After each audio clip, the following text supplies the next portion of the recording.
ਉਹਨਾਂ ਦਾ ਇੰਟਰਵਿਊ ਫਿਰ ਇੱਕ ਦਫਾ ਜਾਰੀ ਹੈ ਕਿਉਂਕਿ ਬਹੁਤ ਵੱਡੇ ਫਨਕਾਰ ਨੇ, ਸੂਫੀਆ ਕਲਾਮ ਪੜ੍ਹਦੇ ਨੇ ਔਰ ਮਾਸ਼ਾਅੱਲਾ ਗਾਇਕੀ ਦਿਲ ਨੂੰ ਛੂ ਲੈਣ ਵਾਲੀ ਹੁੰਦੀ ਹੈ ਤੇ ਕਲਾਮ ਇਹਨਾਂ ਦਾ ਮੈਂ ਕਹਿੰਦਾ ਕਿਆ ਬਾਤ ਹੈ। ਇੱਕ ਦਫਾ ਜਿਹੜਾ ਸੁਣਦਾ ਹੈ ਉਹਦਾ ਦਿਲ ਬਾਲ ਹੋ ਜਾਂਦਾ ਹੈ।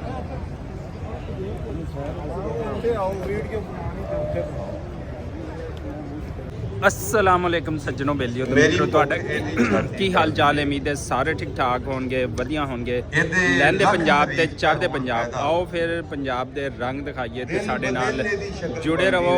ਆਓ ਤੁਹਾਨੂੰ ਇੱਕ ਨਵੀਂ ਚੀਜ਼ ਵਿਖਾਉਂਦੇ ਆ ਤੇ ਫਿਰ ਦੇਖ ਕੇ ਤੁਹਾਡਾ ਦਿਲ ਖੁਸ਼ ਹੋ ਜਾਏਗਾ।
ਚਾਂਦਾ ਬਣਾਉਂਦੇ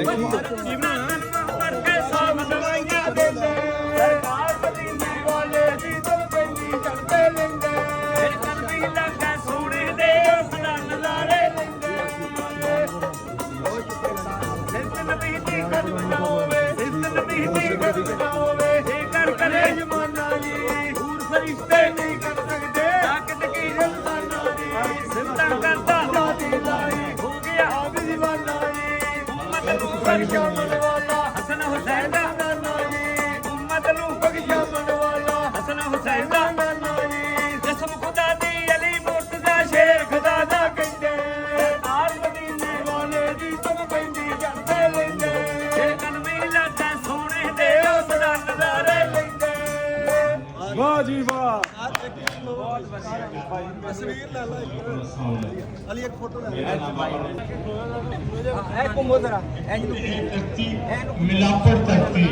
ਪੰਜਾਬੀ ਬੱਚੇ ਆਏ ਨੇ ਜਿਨ੍ਹਾਂ ਦਾ ਵੈਲਕਮ ਕੀਤਾ ਜਾਂਦਾ ਪੰਜਾਬੀ ਕੇਸਰੀ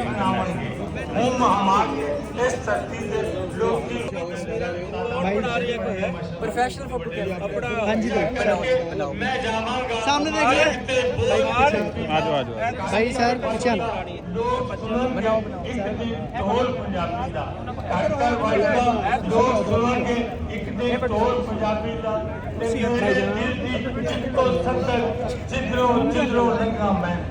मेरे दिल दी सामने देखियो सर, सभी सामने देखियो।